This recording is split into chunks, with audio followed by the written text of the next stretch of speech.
কাঁকড়া তোমরা কে কে খেতে পছন্দ করো বন্ধুরা? আমার তো ভালোই লাগে, তো আমার ছেলেমেয়েরাও খেতে পছন্দ করে। তো দেখো ফার্স্টে কাঁকড়াটাকে ভালো করে ধুয়ে নিয়েছি। এবার এটাকে নুন হলুদ মাখিয়ে ফার্স্টে আমি ভেজে নেব। ধোয়ার সময় কিন্তু একটু ভালো করে ধুয়ে নিতে হবে কাঁকড়াটাকে। তোমরা চাইলে গরম জলেও একটু ধুয়ে নিতে পারো। তো দেখো আমি ভালোভাবে ধুয়ে নিয়েছি। এবার এর মধ্যে নুন হলুদ মাখিয়ে আমি ভালো করে ভেজে নেব। তো চলো তাহলে কাঁকড়াটাকে আগে ফার্স্টে ভেজে নেওয়া যাক। আর একটা কাজ করেছি, এই যে কাঁকড়ার যে দাঁড়াগুলো দেখছো সেগুলোকে একটু থেতো করে দিয়েছি। তো তাহলে কি ভেতরে যখন রান্নাটা করবে মানে মশলাগুলো ভেতরে ঢুকবে। তো দেখো নুন হলুদ মাখানো হয়ে গেছে আমার। এবার কাঁকড়াটাকে আমি ভেজে নেব।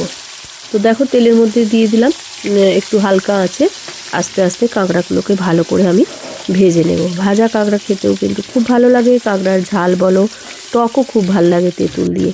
তো চলো আজকে আমি কাঁকড়ার মানে ঝাল চচ্চড়ি যেটাকে বলে কষা কষা, সেটাই বানাচ্ছি। তো দেখো কাঁকড়াগুলো ভাজা হয়ে গেছে। কাঁকড়াটা উঠিয়ে নেওয়ার পর তেলের মধ্যে দিয়ে দিয়েছিলাম কালো জিরে আর পেঁয়াজ। কালো জিরে পেঁয়াজটা দেওয়ার পর, পেঁয়াজটা ভাজা হয়ে যাওয়ার পর তারপরে দিয়ে দিয়েছিলাম আদা শুকনো লঙ্কা আর রসুন বাটা, আর তার সাথে দিয়েছি একটু টমেটো সস, পরিমাণ মতো নুন হলুদ, এগুলো দিয়ে ভালো করে কষিয়ে নিলেই একদম রেডি।